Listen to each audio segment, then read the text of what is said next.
Bom dia a todos. Peço que você abra sua Bíblia no livro de Gênesis, capítulo 43. Vamos dar continuidade a essa série sobre a vida de José. Hoje vamos tratar do capítulo 43. Nesse início eu gostaria de ler até o versículo de número 5. A palavra de Deus diz: a fome persistia gravíssima na terra. Tendo eles acabado de consumir o cereal que trouxeram do Egito, disse-lhe seu pai: voltai e comprai-nos um pouco de mantimento. Mas Judá lhe respondeu: fortemente nos protestou o homem, dizendo: não me vereis o rosto, se o vosso irmão não vier convosco. Se resolveres enviar conosco nosso irmão, desceremos e te compraremos mantimento. Se, porém, não enviares, não desceremos, pois o homem nos disse: não me vereis o rosto, se o vosso irmão não vier convosco. Vamos orar mais uma vez? Senhor Deus, nós temos mais uma vez a alegria de poder aprender com a Tua Palavra em congregação. Obrigado por todos que o Senhor trouxe até aqui, que a Tua Palavra fale ao nosso coração, que saiamos aqui desta manhã Te amando ainda mais, Senhor, entendendo os Teus planos e confiando naquilo que Tu tens para cada um de nós. Em nome de Jesus nós oramos. Amém. Eu sei que muitos aqui conhecem a escritora Joni Eareckson Tada. Hoje ela tem 75 anos. Quando ela tinha 17 anos, sofreu um acidente de mergulho que deixou ela tetraplégica. E ela passou por um tempo de dúvida, de amargura, até que um dia ela teve o contato com um amigo cristão que lhe disse para ler um livro chamado A Doutrina Reformada da Predestinação, de um autor chamado Loraine Boettner. E lendo aquele livro, ela finalmente entendeu o que a Bíblia dizia sobre soberania e providência de Deus. E ela entendeu que mesmo o seu acidente tinha sido o plano de Deus, não um plano para o seu mal, mas um plano para o seu bem. Ela aprendeu que existiam coisas muito mais importantes do que andar. E num dos seus livros ela escreve o seguinte: eu descia por um caminho de autodestruição antes do meu acidente. Estava verificando uma clínica de planejamento familiar para conseguir a pílula, porque pretendia dormir com meu namorado quando estivesse na universidade. Em algum lugar naquela confusão de emoções, vacilação e pesares, enquanto simulava e envergonhava a minha fé cristã, em algum lugar do meu desespero eu disse: Deus, salva-me. Ele me salvou. Creio que o meu acidente foi uma resposta direta. Certamente sofrer aquele acidente que a deixou tetraplégica não era algo que ela havia planejado. Numa entrevista, uns 40 anos depois do acidente, olhando para tudo aquilo que Deus tinha feito na vida dela, ela pôde dizer que não trocaria nunca a vida que ela tem hoje por poder andar novamente. Em outro lugar, ela escreve uma frase emblemática que diz o seguinte: às vezes, Deus permite aquilo que odeia para realizar aquilo que ama. Às vezes, Deus permite aquilo que odeia para realizar aquilo que ama. E é exatamente isso que nós temos visto na história de José. Nesses últimos capítulos, nós temos visto uma família dividida, um pai amargurado pela perda do filho e ansioso pela possível perda do seu outro filho. Certamente não era aquilo que ele havia planejado para a sua velhice. Ele não imaginava que a promessa de Deus se cumpriria dessa maneira. Mas o que nós aprendemos em toda a palavra é que Deus tem os seus próprios planos, Ele tem os seus próprios meios, e apesar de Jacó ainda não saber disso, apesar de ele imaginar que ali o que estava acontecendo ia trazer tristeza e derrota para ele, era exatamente onde Deus traria alegria e vitória, salvando uma família de todas as maneiras possíveis, de uma maneira especial. No capítulo 43, que nós vamos ver hoje, nós vamos ver que mesmo que de maneira relutante, Jacó volta a confiar o seu destino ao Senhor E no fim da história, ele também vai saber que muitas vezes Deus permite aquilo que odeia para realizar aquilo que ama. No último capítulo, nós vimos que José se reencontrou com seus irmãos. Obviamente, os irmãos não o reconheceram. E José, como uma autoridade egípcia, bolou um plano e acusou os irmãos de espionagem. Mas a gente viu que ele não fez isso porque ele queria se vingar, nada disso. Ele tinha um plano em mente, vai ficar mais claro à medida que passa. Mas no fim das contas, ele falou: vocês precisam trazer o irmão mais novo de vocês até o Egito, que era Benjamim. Até lá, Simeão vai ficar preso aqui no Egito.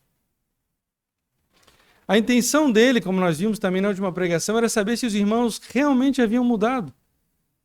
Porque eles venderam José para o Egito, eles tinham tentado matar José, planejado matar José também antes, mas agora, diante dele, daquele governante egípcio, que eles não desconfiavam ser José, eles disseram: não, nós somos homens honestos.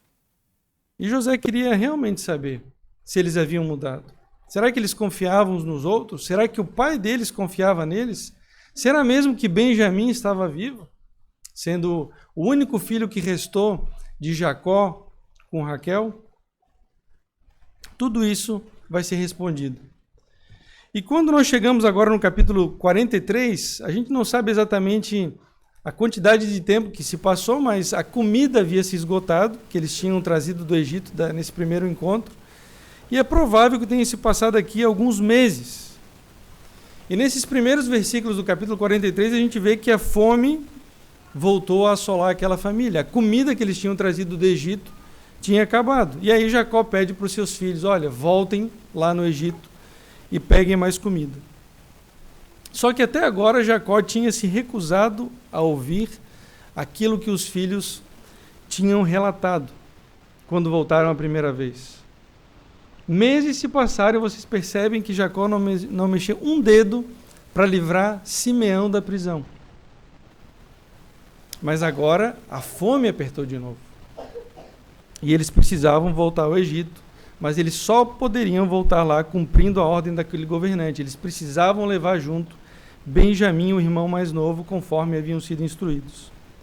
E quando ele foi lembrado disso mais uma vez pelos seus filhos, veja o que Jacó respondeu no versículo 6. Por que me fizeste este mal, dando a saber aquele homem que tinhas outro irmão?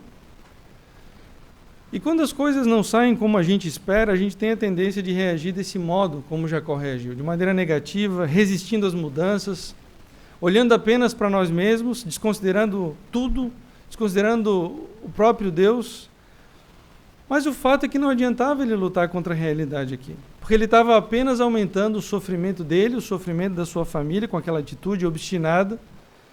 E aí os seus irmãos se juntaram e tentaram fazer o pai compreender a situação.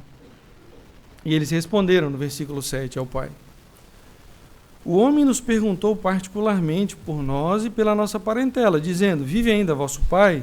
Tendes outro irmão? Respondemos-lhe segundo as suas palavras. Acaso poderíamos adivinhar que haveria de dizer: trazei vosso irmão? Então eles tiraram o pai aqui do sentimentalismo, da autocomiseração, e trouxeram ele a razão, falando: pai, não foi culpa nossa, a gente não sabia o que esse homem ia fazer com a informação, ele nos perguntou, a gente respondeu conforme a verdade. E os filhos de Jacó queriam que ele entendesse isso. E aí entra em cena um filho chamado Judá, tentando convencer o pai a deixá-los voltar para o Egito com Benjamim. E ele diz no versículo 8: com isto disse Judá a Israel seu pai: envia o jovem comigo, e nos levantaremos e iremos, para que vivamos e não morramos, nem nós, nem tu, nem os nossos filhinhos. Eu serei responsável por ele, da minha mão o requererás. Se eu tu não trouxer e não tu puser à presença, serei culpado para contigo para sempre. Se não nos tivéssemos demorado, já estaríamos com certeza de volta a segunda vez. Então, de maneira sensata, Judá conversa com o pai, e nós vemos aqui ele assumindo a liderança. A liderança natural da família, nós já vimos, deveria ser de Rúben, que era o primogênito, mas ele andou fazendo algumas coisas que desagradaram o pai. E no final do capítulo passado a gente viu que ele pediu: pai, deixa a gente levar o Benjamim para o Egito. E aí ele falou: se eu não voltar com o Benjamim, o Senhor pode matar os meus 2 filhos. E aí, obviamente, Jacó recusou aquela proposta. Mas aqui o próprio Judá aparece e o que ele fala? Se qualquer coisa acontecer a Benjamim, eu assumo a responsabilidade. Mas a gente não pode mais demorar, a gente já podia ter ido e voltado pela segunda vez. E o que respondeu Jacó diante disso? Versículo 11. Se é tal, fazei, pois isto. Tomai do mais precioso desta terra nos sacos para o mantimento, e levai de presente a esse homem um pouco de bálsamo e um pouco de mel, aromatas e mirra, nozes de pistácia e amêndoas. Levai também dinheiro em dobro, e o dinheiro restituído na boca dos sacos de cereal, tornai a levá-lo convosco. Pode bem ser que fosse engano. Levai também vosso irmão, levantai-vos e voltai àquele homem.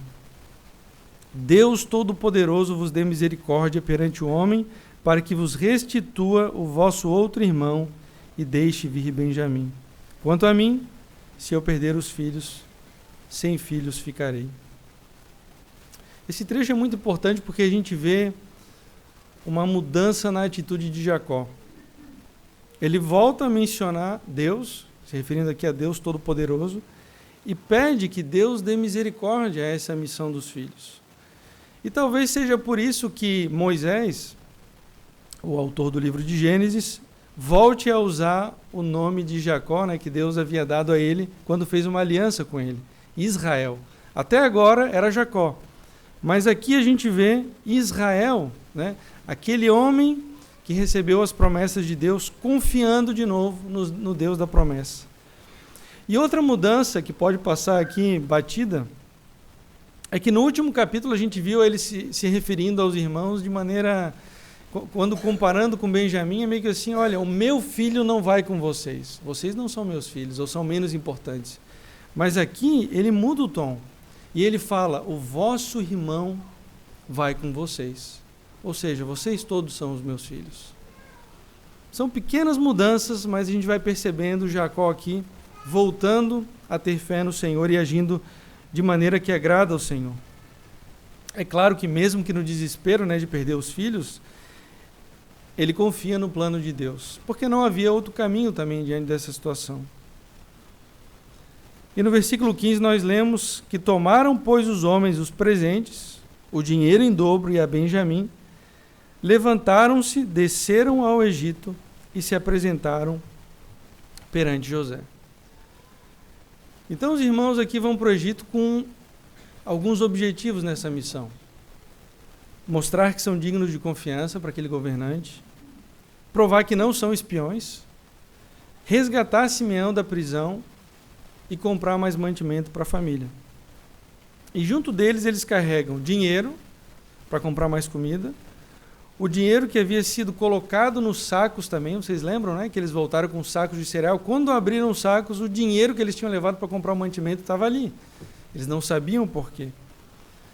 E eles levaram também mais presentes para mostrar que eram homens dignos de confiança e, quem sabe, também amolecer o coração daquele governante egípcio, porque eles não sabiam como eles iam ser recebidos, eles não sabiam qual que seria o humor daquele governante quando eles chegassem lá.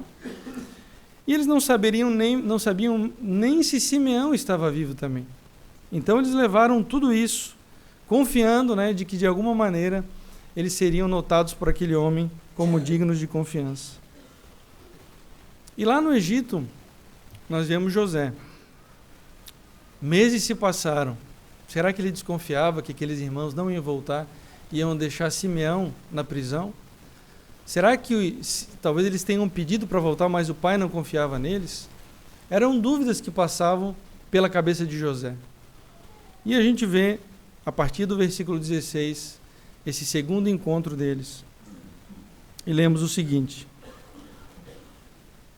vendo José a Benjamim com eles, disse ao despenseiro de sua casa: leva estes homens para casa, mate reses e prepara tudo. Reses aqui pode ser boi, ovelha, qualquer um desses animais.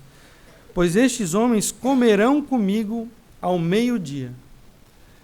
Fez ele como José lhe ordenara e levou os homens para a casa de José.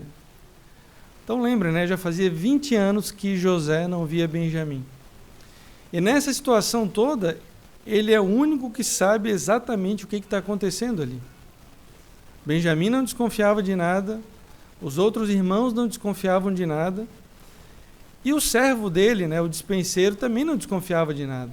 Mas eu fico pensando, né, o que ele deve ter pensado? Por que o chefe está tratando essa tribo de hebreus de maneira tão especial? Convidando ele, né, eles a comerem junto ali da casa de José. E qual que foi a reação dos irmãos diante desse convite? Veja comigo a partir do versículo 18. Os homens tiveram medo, porque foram levados à casa de José e diziam: é por causa do dinheiro que da outra vez voltou nos sacos de cereal para nos acusar e arremeter contra nós, escravizar-nos e tomar nossos jumentos. E se chegaram ao mordomo da casa de José e lhe falaram à porta e disseram: ai, senhor meu, já uma vez descemos a comprar mantimento. Quando chegamos à estalagem, abrindo os sacos de cereal, eis que o dinheiro de cada um estava na boca do saco de cereal, nosso dinheiro intacto. Tornamos a trazê-lo conosco. Trouxemos também outro dinheiro conosco para comprar mantimento. Não sabemos quem tenha posto o nosso dinheiro nos sacos de cereal. Diante daquele convite para comer na casa do governante egípcio, a reação dos irmãos foi sentir medo. E lembrem-se de que a consciência deles estava acusando eles. A gente viu no capítulo passado como eles se sentiram culpados pelo que fizeram com José. E agora eles também têm culpa por causa do dinheiro dentro dos sacos de cereal. Por que eles não retornaram assim que descobriram? E isso vem agora à mente deles. Na peça Rei Henrique VI, uma das peças de Shakespeare, um dos personagens diz o seguinte: a suspeita sempre assombra a mente culpada. O ladrão vê em cada sombra um policial. Se a sua consciência te acusa, parece que tudo o que acontece ao redor é suspeito. Será que eles descobriram o que eu fiz? Esse era o medo dos irmãos. Será que o governante está achando ocasião para nos escravizar? Vejam bem o medo deles. Eles tinham medo de que acontecesse com eles o que eles fizeram com José. Venderam como escravo. Agora eles têm medo de serem eles mesmos escravizados aqui no Egito. Mas enquanto eles temiam pelo pior, a gente vai perceber aqui que José planejava o melhor para eles. Versículo 23. O despenseiro dizendo: paz seja convosco, não temais. O vosso Deus e o Deus de vosso pai vos deu tesouro no saco de cereal. O vosso dinheiro me chegou a mim e lhes trouxe fora a Simeão. Agora é muito interessante, né? Paz seja convosco é simplesmente a tradução da palavra hebraica, e eles estavam no Egito, mas é a tradução da palavra hebraica shalom. Então imaginem, esses irmãos chegam no Egito, na corte desse governante, e o despenseiro usa a palavra shalom, paz seja convosco, e ainda fala do Deus deles, dizendo o seguinte: esse dinheiro foi um presente do Deus de vocês. Como é que ele sabia de tudo isso?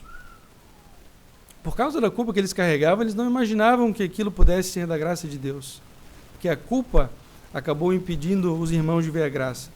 Mas agora eles estão diante de um serviçal egípcio, certamente influenciado por José, ensinando teologia para os filhos de Israel. Não se preocupem, ou seja, não temais. Quantas vezes a gente vê na Bíblia Deus falando para o seu povo: não temam, não temais, shalom, paz seja convosco. O Deus do pai de vocês, o Deus de vocês está no controle de todas as coisas. Então lá estavam eles, conseguindo mais cereal do que imaginavam, sem ter que pagar por ele. E agora Simeão lhe sendo devolvido e o dispenseiro falando para eles não temerem, porque o Deus deles estava com eles. Só podia ser graça de Deus isso. E o que aconteceu depois? Versículo 24. Depois levou um mordomo, aqueles homens, à casa de José, e lhes deu água, e eles lavaram os pés. Também deu ração aos seus jumentos.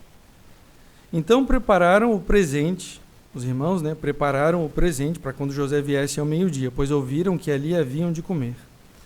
Chegando José à casa, trouxeram-lhe para dentro o presente que tinham em mãos, e prostraram-se perante ele até a terra. Ele lhes perguntou pelo seu bem-estar e disse: Vosso pai, o ancião de quem falastes, vai bem? Ainda vive?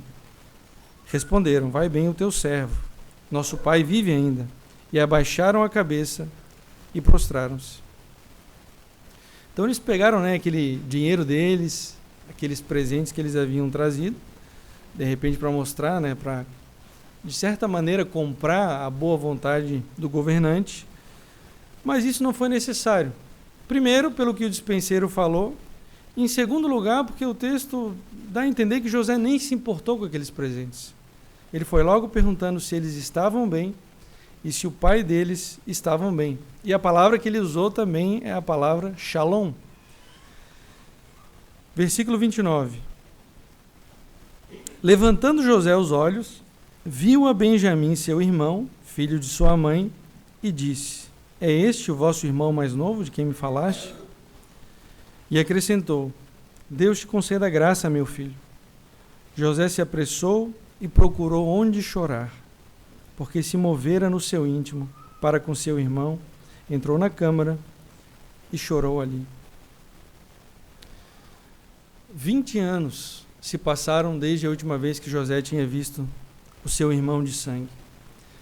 Lembrem-se que ele, Benjamim, era filho de Jacó com Raquel, assim como José. Então era a única ligação direta de José com a sua mãe, era através do seu irmão Benjamim. E obviamente ele não aguentou aquela emoção toda e saiu para chorar. Isso é muito compreensível. Eu recebi de várias pessoas nessa semana um vídeo que provavelmente vocês viram também, que viralizou na internet, de um pai que falava com o seu filho pelo celular, um filho que morava num país distante, havia muito tempo que eles não se falavam, e o pai lá na videochamada, falando com o filho, e o filho estava atrás dele, porque ele tinha comprado uma passagem, estava fazendo uma surpresa para o pai, alguém filmando, e o pai conversando com ele pelo telefone, e não se dando conta, todo mundo rindo, até que o pai olhou para trás. E quando ele viu o seu filho, foi uma reação muito bonita. Ele se levantou emocionado, chorou, abraçou e beijou muito aquele filho, porque havia muito tempo que ele não o via. Agora imaginem vocês, 20 anos sem ver o seu irmão mais novo, Benjamim. Todos aqueles momentos que eles estiveram juntos, desde o nascimento de Benjamim, passando pela morte da mãe, aqueles momentos que eles estiveram juntos até o dia em que José foi vendido como escravo para o Egito. 20 anos se passaram. Tanta coisa que eles poderiam ter passado juntos e não passaram, mas agora Benjamim estava ali na frente dele e, óbvio, ele teve que sair para chorar, escondido, porque ele ainda estava na figura dele como governante do Egito. Versículo 31. Depois lavou o rosto e saiu. Conteve-se e disse: Servi a refeição.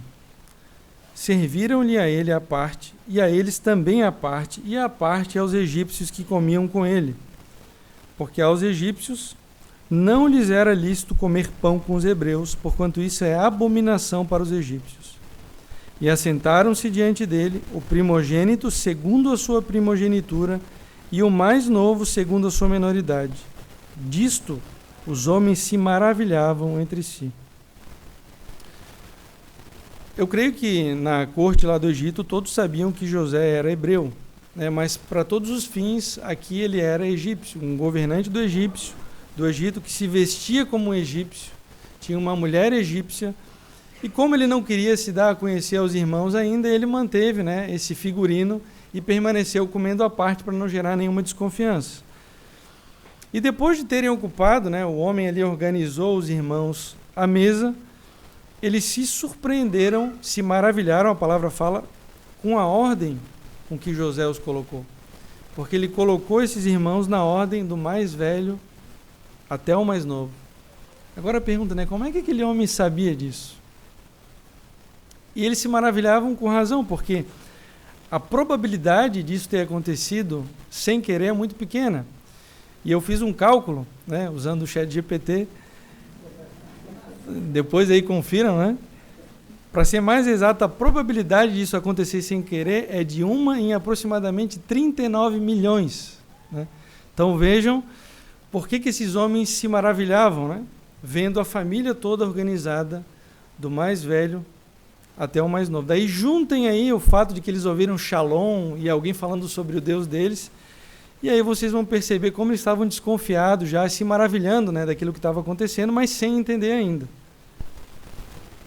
E o versículo 34, o último versículo desse capítulo, nos diz: Então lhes apresentou as porções que estavam diante dele.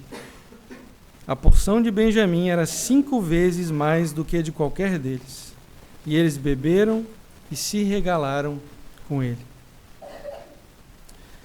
De novo, é muito curioso, né, como que as coisas acontecem. Quando José tinha 17 anos e foi vendido para o Egito, ele estava lá no poço, agonizando, implorando pela sua vida, enquanto os irmãos faziam o quê em Gênesis 37? Faziam uma refeição lá em cima, tranquilamente. E agora nós vemos o próprio José servindo uma refeição para os irmãos. Esses atos de graça e de generosidade de José, do governante egípcio, para os irmãos, quebraram a resistência dos irmãos. E o medo e a ansiedade que eles tinham foi substituído por alegria. Eles beberam e se regalaram com ele, se alegraram com ele. Estavam lá agora, antes, né, com medo de serem escravizados, agora comendo à mesa daquele governante de maneira farta. Ou seja, recebendo um favor e uma bondade que eles de maneira nenhuma mereciam. José podia muito bem tê-los tratado aqui com vingança, punindo esses irmãos, mas ele faz o oposto, ele trata esses irmãos com graça e com misericórdia. E a gente vê mais um detalhe aqui nesse final, que ele dá 5 vezes mais para Benjamim. Por algum motivo os irmãos pensavam, né, o Benjamim é o favorito do governante. E se houvesse qualquer inveja, qualquer sentimento ainda de divisão com relação a Benjamim, eu creio que teria aparecido aqui, mas o texto não fala absolutamente nada. Fala que todos beberam e se alegraram. Então, nesse capítulo, meus irmãos, a gente vê Deus começando a resgatar o shalom, né, a paz dessa família despedaçada. Primeiro, Judá tomando a liderança, os irmãos agindo de comum acordo para ir resgatar Simeão, Jacó confiando nos seus filhos e Benjamim confiando nos seus irmãos. E a gente vai ver, né, coisas surpreendentes ainda acontecendo nessa história. Mas a gente se pergunta, né, o que a gente pode aprender com esse capítulo? Que tipo de aplicação a gente pode fazer para as nossas vidas? E a primeira delas é que quando nós somos confrontados com aquilo que é inesperado, nós tendemos a agir como Jacó agiu no início, vendo o lado negativo das coisas, olhando apenas para nós mesmos com autocomiseração, resistindo a qualquer tipo de mudança. E talvez, né, é uma hipótese, Deus estivesse aqui querendo que Jacó se desfizesse dos seus ídolos, que provavelmente eram seus 2 filhos, José e Benjamim. José já tinha sido, né? Pelo menos é aquilo que Jacó pensava, e ele tinha o risco agora de perder o Benjamim. Mas ele mal imaginava que Deus ia devolver os 2 para ele de uma maneira que ele não poderia imaginar, de uma maneira surpreendente. E é provável aqui, né? Muitas vezes a gente vê ele se apegando a José e Benjamim, e talvez ele se apegasse tanto a esses dois filhos por causa da promessa que Deus tinha feito a Abraão e depois ao próprio Jacó, dizendo que abençoaria as nações da terra por meio dos seus descendentes. E talvez ele imaginasse, ainda mais pelos sonhos que Deus tinha dado a José, de que seria através de José, e talvez depois de Benjamim, que Deus cumpriria essa promessa. Então é como se ele mesmo tivesse tentando fazer com que aquela promessa se cumprisse por meio dos seus dois filhos amados, filhos que ele tinha com a sua esposa amada Raquel. Mas a gente vê que Deus vai fazer a obra por meio de Judá, que era filho de Lia, e a gente não viu aqui, mas Judá, capítulo 38, é separado somente para ele, para tratar de um pecado gravíssimo. Muitas vezes a gente imagina, né? Não, tem que ser por meio de José. José era um filho exemplar. Deus fala, não, vou pegar justamente o Judá, que cometeu um pecado terrível. Porque é pela graça de Deus, não é pelo nosso mérito. E aqui Jacó ia ver no fim de todas as coisas, e a gente precisa ver isso, que os planos de Deus são muito maiores do que a gente imagina, e Deus usa os meios que Ele quer para fazer com que esses planos se cumpram, e muitas vezes são bem diferentes daquilo que nós imaginamos. Então a gente precisa entregar as nossas vidas nas mãos do Senhor. É normal a gente ficar sem saber o que fazer quando mudanças inesperadas ocorrem nas nossas vidas. E podem ser mudanças inesperadas, como a perda de um emprego, a atitude de alguém que traiu você, algum amigo, alguém mais próximo, uma doença, algo que abalou aquilo que você esperava, né, ter como estabilidade. Mas mais uma vez, meus irmãos, a gente vê que nós não estamos no controle de absolutamente nada. É normal a gente se sentir no controle das coisas, mas a gente vê que a gente não está no controle de nada. Mas nós sabemos que Deus está, e nós sabemos que todas as coisas cooperam para o bem daqueles que amam a Deus, daqueles que o temem. Então, quando situações inesperadas acontecerem na sua vida, faça aquilo que Jacó fez depois, né? Ele reagiu de maneira ruim, mas logo depois ele orou e pediu a Deus misericórdia para que ele pudesse passar por todas aquelas mudanças inesperadas. E com a ajuda de Deus a gente pode também passar por situações tristes, situações difíceis nas nossas vidas, pedindo a Deus fé e misericórdia. Não significa que vai ser fácil, mas significa que nós estamos confiando em Deus, agradando o Senhor e também fugindo de outros pecados que podem vir da nossa falta de fé e da nossa ideia de que nós é que estamos no controle. Essa é a primeira aplicação. A segunda aplicação é que o capítulo 43 também nos fala de pequenas mudanças. Mudanças na postura dos irmãos, Jacó, né? Judá, por exemplo, liderando. Ainda não havia confissão do pecado gravíssimo deles, mas nós vamos vislumbrando aqui no capítulo 43 o início de um arrependimento. Talvez não seja o que alguns queriam, né? Uma mudança radical e repentina, mas a verdade é que nas nossas vidas as mudanças geralmente ocorrem de maneira mais lenta. Olhando para a sua própria vida, você pode ver pequenos avanços que você vai tendo, né, em áreas que você tem dificuldade. E quando se trata das nossas vidas, a gente não tem problema de exigir paciência dos outros. Olha, eu estou mudando, mesmo que lentamente. Mas quando é com os outros, nós somos muitas vezes exigentes e queremos uma mudança radical e repentina. Talvez na vida do seu cônjuge, talvez nos seus filhos, talvez nos seus pais. Você exige uma mudança completa e repentina. E as coisas não funcionam bem assim. Mas o fato é que a gente precisa se alegrar e ficar satisfeito com esses pequenos passinhos que a gente dá, com essas pequenas mudanças, porque a obra de santificação é um processo lento, é um processo contínuo, em direção ao alvo que é sermos parecidos cada dia mais com o nosso Senhor Jesus Cristo. E por último, meus irmãos, olhando esse capítulo, olhando essa cena final, é difícil a gente não associar o que aconteceu aqui com os irmãos àquilo que Cristo fez por nós. Vimos aqui os irmãos de José culpados, temendo que o pior acontecesse com eles, e de repente eles se encontram assentados à mesa daquele governante, sendo recebidos com generosidade e misericórdia. O temor deles é que eles fossem escravizados, condenados, mas eles são tratados com graça. Mesmo que não soubessem, o irmão deles, José, que eles nem sabiam que estava vivo, já tinha perdoado eles do que eles tinham feito. E eles levaram ali, dinheiro, presentes, comidas, especiarias para amolecer o coração daquele governante numa eventual ira, mas nada disso foi preciso. José nem levou esses presentes em conta.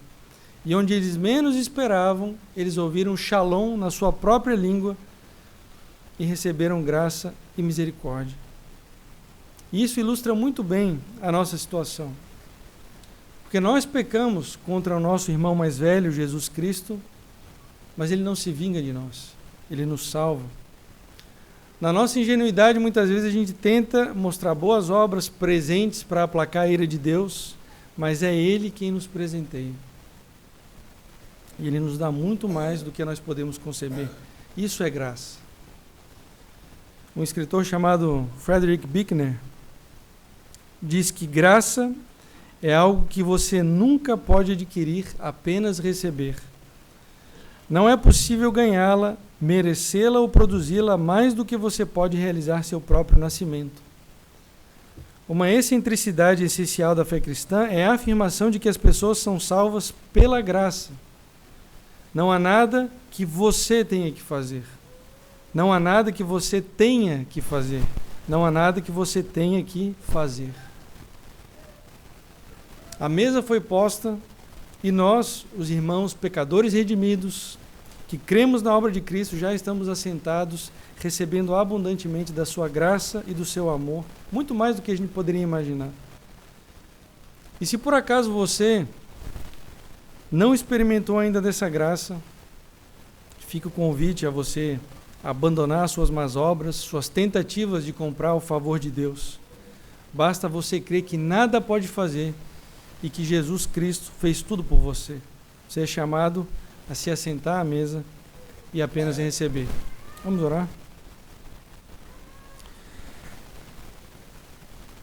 Obrigado mais uma vez, Senhor, pelo lembrete da Tua graça.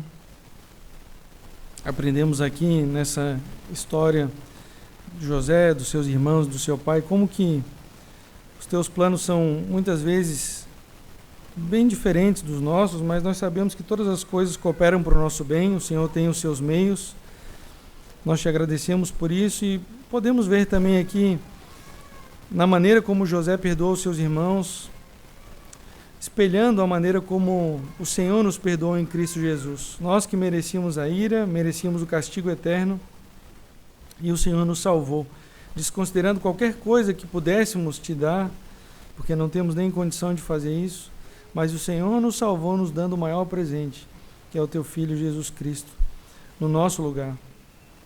Obrigado por isso, Senhor Deus. Ajuda-nos também a enfrentar as nossas vidas nessas mudanças repentinas que acontecem, que possamos enfrentar tudo isso com fé, com esperança de que o Senhor tem tudo sob controle. E por mais que doa, nós sabemos que o Senhor faz todas as coisas para o nosso bem. E ajuda-nos também a enxergar na vida daqueles que estão ao nosso redor essas pequenas mudanças em direção a Jesus Cristo. Que não sejamos super exigentes, mas que tenhamos misericórdia e que queiramos ver essas pequenas mudanças e nos alegremos com elas nas vidas daqueles que estão ao nosso redor. Te agradecemos por tudo, no nome do nosso Senhor Jesus Cristo. Amém.